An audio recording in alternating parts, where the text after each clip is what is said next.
Examples के साथ बात करेंगे ताकि लोगों को बहुत इजीली समझ में आए। अमित भाई, चांदनी चौक में एक दुकानदार है, 10 साल से दुकान चल रही है, ठीक चल रही थी पहले। अभी ग्राहक भी कम हो गए हैं या ग्राहक आ रहे हैं लेकिन प्रॉफिट नहीं बन पा रहा है, कर्जे हो गए हैं, कर्जदार खड़े रहते हैं। अब इसको स्टेप बाय स्टेप क्या करना चाहिए कि ये प्रॉब्लम्स खत्म हो जाए? देखो, एफर्ट्स तो उसको डालने पड़ेंगे। हम उसको एक बार के लिए साइड में रख देते हैं कि अच्छे सप्लायर्स ढूंढे, ग्राहकों से बहुत अच्छे से बात करें, 1 मिनट के लिए ना ये वो टेक्निक वो छोड़ देते हैं, वो छोड़ देते हैं, स्ट्रैटेजीज छोड़ देते हैं। ठीक है। आप जो चीजें सिखाते हैं, पॉजिटिव एनर्जीज लाना लाइफ में, उनसे रिलेटेड वो व्यापारी क्या करे? ये आपने बहुत ही प्रिसाइज और बहुत ही अच्छा सवाल पूछा है, क्योंकि मैं एक लाइव एक्सपीरियंस आपके साथ शेयर करता हूँ। एक दरियागंज के पब्लिशर है, ठीक है। लॉकडाउन हुआ, जो मंथली टर्नओवर 60 से 70 लाख रुपए का बिजनेस चल रहा था। बहुत बड़े लेवल पे नहीं कर रहे थे, बट लोकल लेवल पे करते थे, छोटे लोगों के साथ, मतलब जो लेस नोन पीपल है उनके साथ काम करते करते करते 70-80 लाख, 60-70-75 लाख रुपए का मंथली बिजनेस होता था उनका। तो मतलब मोटा मोटा आप देखिए, साल का 10 करोड़ का बिजनेस उनका हो रहा था।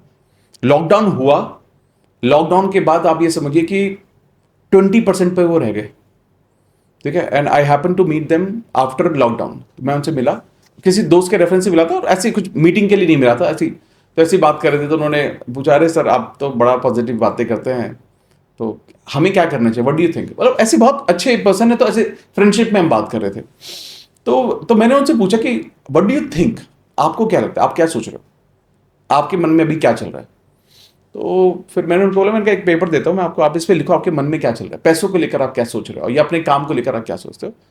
And what I could see is, जो उन्होंने 10-12 स्टेटमेंट लिखे, उसमें से ज्यादातर चैलेंज से भरे थे। अब मार्केट वैसा नहीं रहा, अब लोग उतने पैसे नहीं देंगे, अब उतना प्रॉफिट नहीं रहे मार्केट में, अब कंपटीशन इतना ज्यादा बढ़ गया है।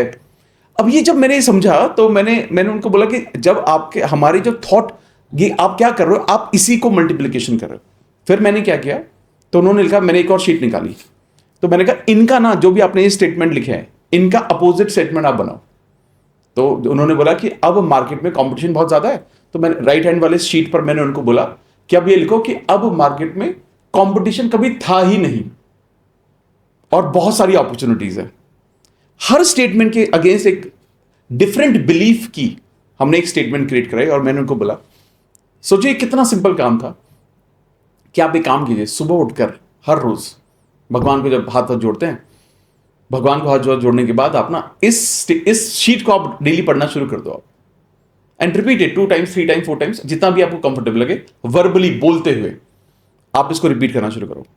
आज आफ्टर ऑलमोस्ट 4 years उनका आई थिंक 30 करोड़ के आसपास का बिजनेस है, 30 CR राइट नाउ।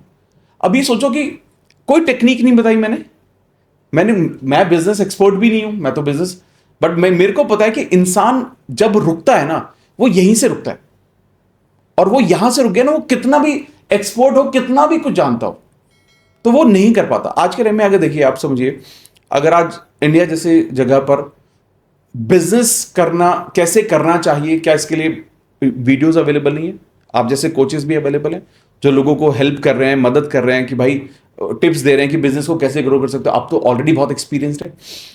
सब कुछ अवेलेबल होने के बावजूद भी ऐसा क्या है कि कोई कर पा रहा है, कोई नहीं कर पा रहा है?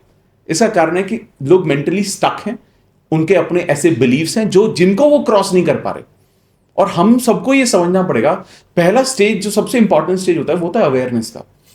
लोगों को ये समझना, मतलब आप ये सोचिए कि एक इंसान जो 10 करोड़ का बिजनेस कर रहा है, वो भी कम नहीं था, फिर वो जो कम हुआ, ज्यादा हुआ, जो भी हुआ, अच्छा पर्सनालिटी, अच्छा आदमी, एक्सपीरियंस आदमी, मुझसे भी काफी एज का, एक्सपीरियंस का, उनका ये एक्सप्रेस करना कि बताना यार क्या लगता है, what do you think. People don't look for solutions.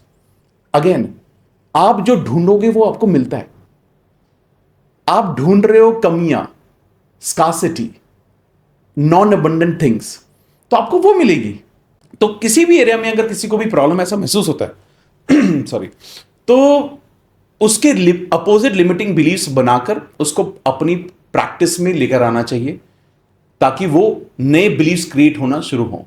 क्योंकि हमारा जो माइंड है वो बड़ा फ्लेक्सिबल है, वो कुछ भी अडॉप्ट कर लेता है। और रिपीटिशन के थ्रू जब हम किसी भी चीज को बार बार रिपीट करते हैं तो हमारी मसल मेमोरी बिल्ड होती है।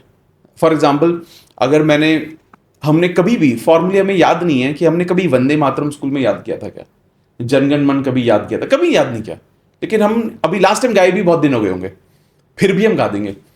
क्यों? इतनी बार रिपीट किया, इतनी बार रिपीट किया, इतनी बार रिपीट किया। ऐसे ही जब हम ऐसे बिलीफ्स को रिपीट करते हैं बार बार, वो हमारी मसल मेमोरी का हिस्सा बन जाते हैं और कुछ भी आपकी मसल मेमोरी में चलेगी, मतलब वो आपकी जिंदगी में आएगा ही आएगा। तो ये एक प्रोसेस है जिससे कोई भी इंसान बेटर बन सकता है।